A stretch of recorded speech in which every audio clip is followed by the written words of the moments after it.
আমার এই chicken roast রান্নাটা এত বেশি মজা হয় যে আশেপাশে যদি 100 আইটেমও থাকে তারপরও আমার এই চিকেন রোস্ট দিয়ে এক থালা ভাত এক নিমিষে শেষ করতে পারবে, আর অন্য কোনো কিছুর দিকে চোখ যাবে না। এইটার গ্রেভিটা তো অসাধারণ লেভেলের মজা হয়। রেসিপিটা শিখে রাখুন, আপনাদের অনেক অনেক অনেক বেশি কাজে আসবে। তো প্রথমেই আমি কড়াইয়ে তেল দিয়ে দিচ্ছি, তেলের ভেতরে দিয়ে দিলাম পেঁয়াজ, আর এই পেঁয়াজগুলোকে আমি বেরেস্তা করে নেব। এখানে আমি প্রায় 1.5 কাপের মতো পেঁয়াজ খুব ভালোভাবে বেরেস্তা করে উঠিয়ে নিচ্ছি।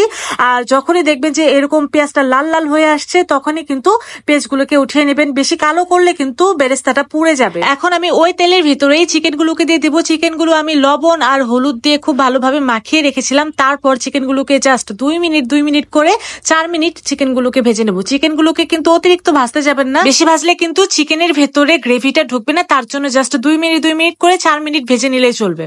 এখন ওই চিকেন ভাজা তেলের ভেতরে দিয়ে দিব আমি কয়েকটা এলাচ। আমি একটা কালো এলাচ দিলাম, আর দিয়ে দিয়েছি দারচিনি আর তেজপাতা, আর কি গরম মশলাগুলো দিয়ে দিলাম। কাপের মতো পেঁয়াজ কুচি দিয়েছি, এবং তারপরে এখানে দিয়ে দিলাম পেঁয়াজ বাটা। এখানে আমি প্রায় 3 টেবিল চামচের মতো পেঁয়াজ বাটা দিয়েছি। পেঁয়াজ বাটাটা একটু ভেজে নেওয়ার পর এখানে দিয়ে দিয়েছি 1 চা চামচ আদা বাটা, রসুন বাটা, জিরা গুঁড়া, ধনিয়া গুঁড়া আর গরম মশলা গুঁড়া। এই সবগুলোই আমি 1 চা চামচ করে দিয়েছি। দিয়ে এটাকে ততক্ষণ পর্যন্ত ভাজবো যতক্ষণ পর্যন্ত না মশলার কাঁচা গন্ধটা চলে যায়। এবং তারপর একটু পানি দিয়ে কষিয়ে এখানে আমি রোস্টের মশলা দিয়ে দিয়েছি প্রায় 3 টেবিল চামচের মতো। তারপর লাল মরিচের গুঁড়া আর 1 চা চামচের মতো লবণ দিয়ে এটাকে আবারও খুব ভালোভাবে কষিয়ে নেওয়ার পর এখানে দিয়ে দেব সেই ভেজে রাখা চিকেনগুলোকে দিয়ে এই মশলার সাথে খুব ভালোভাবে কষিয়ে নেব। আমি একটু পানি দিয়ে কষাবো, তার জন্য পানিটাকে দিয়ে দিলাম। চিকেনটা অনেকটাই কষে গিয়েছে। এখন এখানে আমি বাটার মিল্ক দিচ্ছি। আমার কাছে টক দই ছিল না, তার জন্য এখানে বাটার মিল্কটা দিয়ে দিয়েছি। আপনাদের কাছে টক দই অ্যাভেলেবেল থাকলে টক দই দিবেন।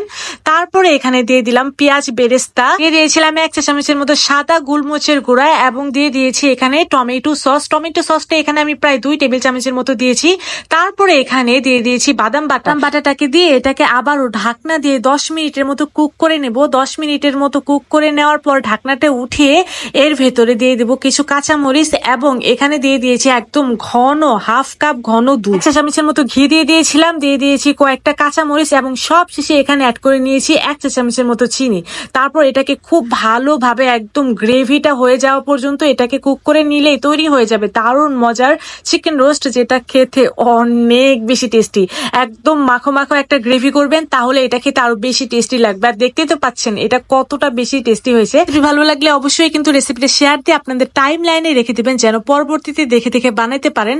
আর যদি টাইম লাইনে শেয়ার দিয়ে না রাখেন তাহলে কিন্তু রেসিপি হারিয়ে যাবে। আর এত মজার একটা রেসিপি যদি আপনারা হারিয়ে ফেলেন তাহলে কিন্তু অনেক কিছুই মিস করে ফেলবেন। আমি তাহলে আজ খেতে খেতেই বিদায় নিচ্ছি। তাহলে দেখা হবে নেক্সট এপিসোডে। সবাই সেই পর্যন্ত অনেক বেশি ভালো থাকবেন। আল্লাহ হাফেজ।